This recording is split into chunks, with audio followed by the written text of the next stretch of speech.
ભાવનગર ખાતે સાંસદ મહિલા ખેલ મહોત્સવનો પ્રારંભ। ભાવનગર બોટાદ સંસદીય બેઠક માટે યોજાયેલ કેન્દ્રીય મંત્રી શ્રી મનસુખભાઈ માંડવિયા અને સાંસદ શ્રી ભારતીબેન શિયાળ પ્રેરિત સાંસદ મહિલા ખેલ મહોત્સવનો પ્રારંભ સિચ્છર સ્પોર્ટ કોમ્પ્લેક્સ ખાતે કરવામાં આવ્યો હતો। ભાવનગર બોટાદ સંસદીય બેઠકમાં ભાવનગર શહેર તથા તમામ તાલુકાના વિસ્તારના કેન્દ્રો પર કેન્દ્રીય આરોગ્ય અને પરિવાર કલ્યાણ તથા રસાયણ ખાતર મંત્રી શ્રી મનસુખભાઈ માંડવિયાના નેતૃત્વના માર્ગદર્શનથી આજે સાંસદ ખેલ મહોત્સવનો પ્રારંભ થયો છે।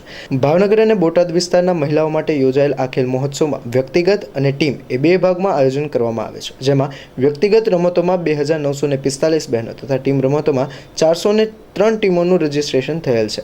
આજરોજ તારીખ 2ના રોજ તેમજ આવતીકાલે તારીખ 3ના રોજ 2 દિવસીય માટેનો ખેલ મહોત્સવ યોજાયો છે। આ કાર્યક્રમમાં mayor Bharatbhai Barad, deputy mayor Monaben Parekh, ધારાસભ્ય સેજલબેન પંડ્યા, આગેવાન શ્રી અભયસિંહ ચૌહાણ, શ્રી રાજેશભાઈ ફાળકી, ધીરુભાઈ શિયાળ, શ્રી રાજુભાઈ પંડ્યા, મહેન્દ્રભાઈ સરવૈયા, ધર્મિષ્ઠાબેન દવે, કોમલબેન માંગીકિયા સહિતના કાર્યકર્તા, અધિકારીઓ અને કર્મચારીઓ આ ખેલ મહોત્સવના પ્રારંભમાં જોડાયા હતા।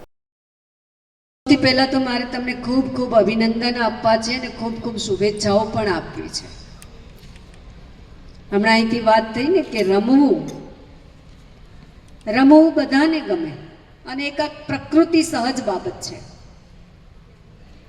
બાળક માના પેટમાંથી બહાર આવે ને તરત જ હાથ પગ હલાવે, રમવાની શરૂઆત ત્યારથી થાય છે, તે છેક મૃત્યુ સુધી આ માનવ સહજ સ્વભાવ છે કે બધાને કંઈ ને કંઈ રમવું ગમતું હોય છે। આધ્યાત્મિક રીતે પણ રમતા હોય છે, આખો અલગ વિષય છે। તો આ એક કુદરતી પ્રક્રિયા છે ને એ ગમતું હોય છે બધાને જ, પણ આ જે માનવ સહજ જે આપણો સ્વભાવ છે